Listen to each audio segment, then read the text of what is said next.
Pernambuco está de volta discutindo os números da violência em Pernambuco e a gente acabou chegando também ao caso da intervenção militar no Rio de Janeiro. E aí eu pergunto ao professor Raton, até que ponto isso que aconteceu no Rio pode alcançar outros estados? Nós corremos esse risco também? É difícil estimar isso, Valdir. É muito difícil estimar isso. E tem uma conjuntura política, eleitoral muito específica, e além da situação administrativa do Estado do Rio de Janeiro, que contribuiu para essa apropriação e essa indevida intervenção federal de natureza civil-militar no Rio de Janeiro, né? O que eu quero ressaltar, uma coisa importante, setores das Forças Armadas importantes são contra a participação dos militares na área de segurança. Então é importante perceber que há setores que são contra essa participação. Então, de alguma forma, as Forças Armadas estão divididas. Outra coisa que João levantou no debate que é muito importante, esses mandatos coletivos de busca e apreensão, eles criam uma situação que está colocando o Estado de Direito em xeque. A Procuradoria-Geral da República já se manifestou contra esses mandados coletivos de busca e apreensão. Porque isso significa um nível de indeterminação muito alto e deixar na mão de quem está na ponta a discricionariedade de escolher quem prende e quem não prende por motivos que são duvidosos. Então, o Estado de Direito é uma forma de proteger o cidadão contra o arbítrio do Estado. E a construção do Estado de Direito foi isso historicamente. Então, é importante que mesmo num lugar como o Brasil, onde o Estado de Direito foi construído de forma muito imperfeita e desigual, que nós defendamos essas garantias que são fundamentais. Senão nós podemos evoluir para uma outra fase do jogo que é ainda mais complexa, política e juridicamente muito mais complicada. Então é importante manifestar a oposição veemente a isso e pensar nos efeitos que isso pode trazer. Né? Ok. João, você quer complementar ainda algo sobre essa questão que a gente levantou? Podemos... É basicamente isso. Então vamos voltar para o que a gente batizou como sendo a temática do programa de hoje, né, que foram os números da violência em Pernambuco. E eu queria lembrar que já saiu um dado agora relativo a 2018. Me parece que a Secretaria aponta que janeiro teve uma redução de 6%. Não sei se em relação a janeiro de 2017. Isso já pode ser visto como tendência. A outra questão é o Carnaval. Né? O Carnaval apresentou-se aí uma redução em torno de 25%. O que é importante quando se tenta, quando se estuda a violência e quando tenta diminuir o índice de violência, é uma tendência. Então a gente está no primeiro mês de janeiro, vamos torcer para que no próximo mês os números caiam, mas é muito cedo, a gente não tem nada a comemorar. É bom que fique claro isso, né? Que não tem nada a comemorar. A torcida é para que sempre haja redução. Em janeiro, a gente teve mais de 400 homicídios de novo.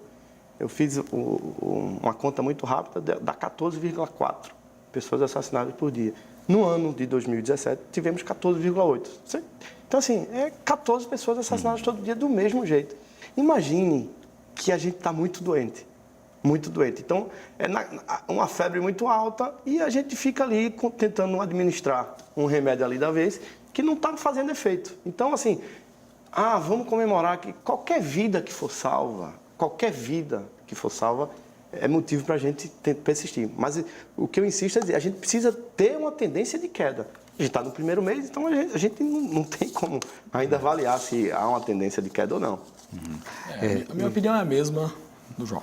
Então, se houve alguma redução, isso é importante porque vidas, de alguma forma, houve menos mortes do que no período anterior, que se comparou. Agora, é preciso pensar que o número ainda é muito alto. Outra coisa, o número foi tão alto ano passado, mas tão alto, há um aumento tão grande em 2017 em relação aos anos anteriores, que já foram muito elevados também. Nós temos uma tendência de queda, de ascensão, desde 2014, que é muito rápida. Nós voltamos para um patamar anterior a 2017, anterior a 2007, muito rápido, o que mostra o descontrole e a incapacidade de estabelecer medidas eficientes e democráticas nessa área de segurança.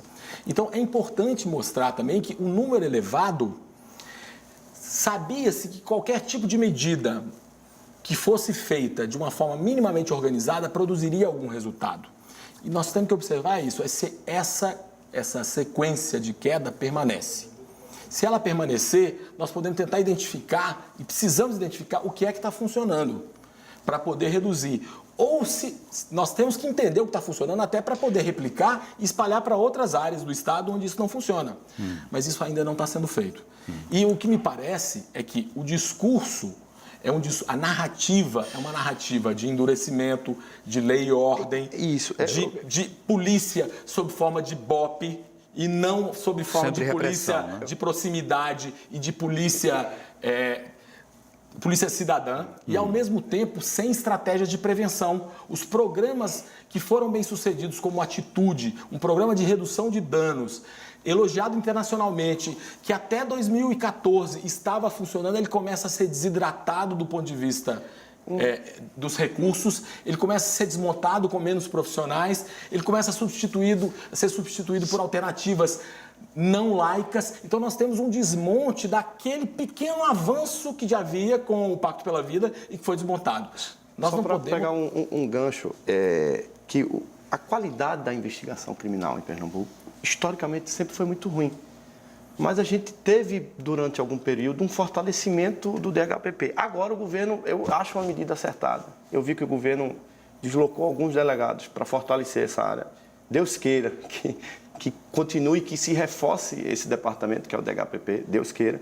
E a gente tem que esperar para melhorar a qualidade dessa investigação. Se você pegar o índice de inquérito remetido, porcentual de inquérito do Ministério Público sem autoria, inquéritos, às vezes, que sequer são instaurados. A gente tem casos em que as pessoas morrem e não há inquérito policial. Se a gente pensar na quantidade de pessoas... Porque, às vezes, a gente fala muito em números e as pessoas não entendem a quantidade de pessoas que morreram em Pernambuco. A gente está falando de 30 aviões lotados, como se tivesse caído em Pernambuco. A gente está falando de 48 massacres do Carandiru. Para as pessoas terem uma noção e dimensionar. Porque há uma banalização. E, enquanto a morte está lá, isso daqui para a gente, e eu me incluo na classe média pernambucana, é como se eles estão se matando. Então, e quanto menos vale uma vida lá, menos vale a vida em qualquer lugar.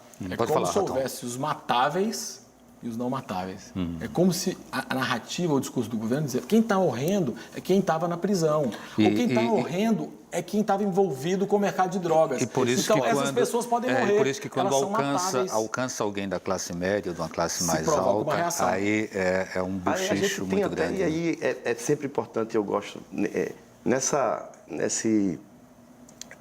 questão, há um elemento que é fundamental, que é a imprensa e que é a mídia, de uma maneira geral.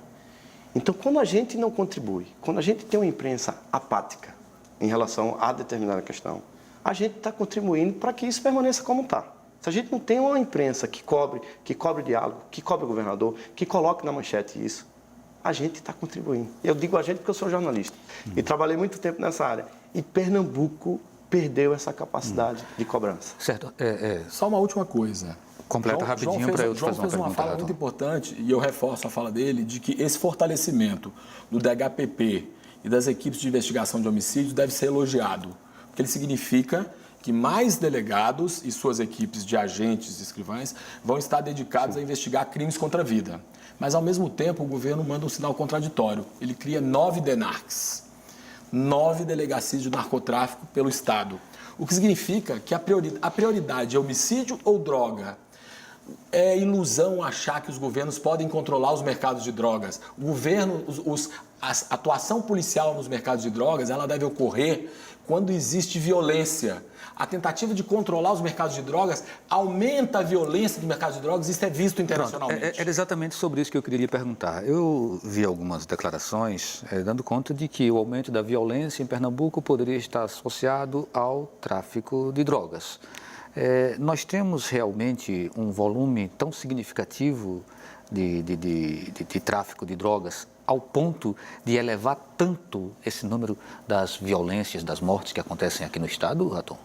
Esse é um dado, esse dado sobre... Eu não gosto de falar tráfico de drogas, porque tráfico de drogas nós podemos pensar em um grande comandante de organização criminosa, mas pode ser um menino de 16 anos que está vendendo uma pedra de crack. Então, a ideia de tráfico de drogas precisa ser desmistificada, porque tudo é tráfico e tudo é atribuído ao tráfico. E muitas vezes setores das polícias atribuem tudo ao tráfico como uma forma de de mostrar que elas não podem fazer nada naquela área e é possível fazer muita coisa. E muita coisa que é possível ser feita, ela precisa ser de forma imaginativa e criativa. Isso já foi feito em outros momentos. No início do Pacto pela Vida, a prioridade eram os crimes contra a vida. Então, quando você investiga os crimes contra a vida, você acaba encontrando parte deles dentro dos mercados de drogas. Mas você está investigando os crimes contra a vida e tentando diminuir os crimes contra a vida. Nós não conseguiremos controlar os mercados de drogas. Nenhum governo, nem que tem os mais recursos e mais vontade política, conseguiu controlar o mercado de drogas em qualquer lugar do mundo. Então, resumindo, esse argumento, ele se justifica ou não?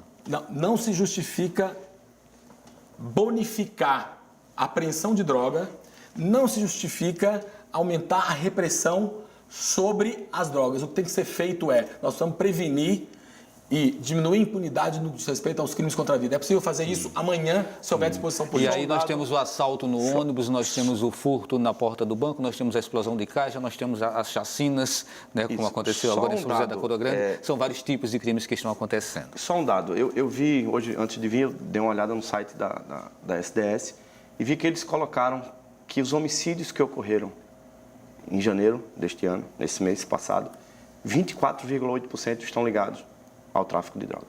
25% a definir. Então, assim, isso é um dado oficial, né? Foi colocado, e até enalteço, que a gente pelo menos consiga, que a SDS aponte algumas coisas. Mas, e aí eu vou te dar minha experiência de jornalista cobrindo esse extermínio aqui. Há uma saída, às vezes, muito fácil, como há uma fragilidade pessoal nas delegacias, há uma fragilidade na investigação. Às vezes, não estou dizendo que é todo caso, às vezes é uma saída muito fácil se colocar na questão da droga. Tem um homicídio, o cara isso é droga. Então, a investigação é muito frágil. E aí isso vai para essa contabilidade. Evidente que existe um problema de droga, é evidente. E é o que remeteu o que o professor Raton falou lá na frente. Se sabe disso, se a gente tem um dado concreto que 25% dos crimes estão relacionados à droga, se crie políticas específicas, se fortaleça programas de acompanhamento, se fortaleça programas para que essas pessoas vulneráveis não entrem e quem já entrou tente sair. Então, um diagnóstico, o governo tem. A estrutura de diagnóstico para diagnosticar, o governo tem. Agora, o que é que precisa?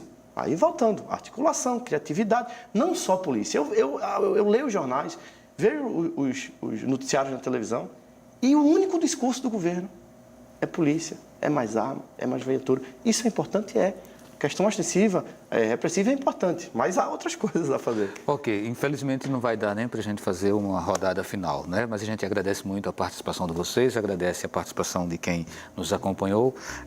Se algum e-mail vocês enviaram para a gente, infelizmente deu um problema no Wi-Fi e a gente não conseguiu abrir por aqui. A todos uma boa noite e até o próximo programa.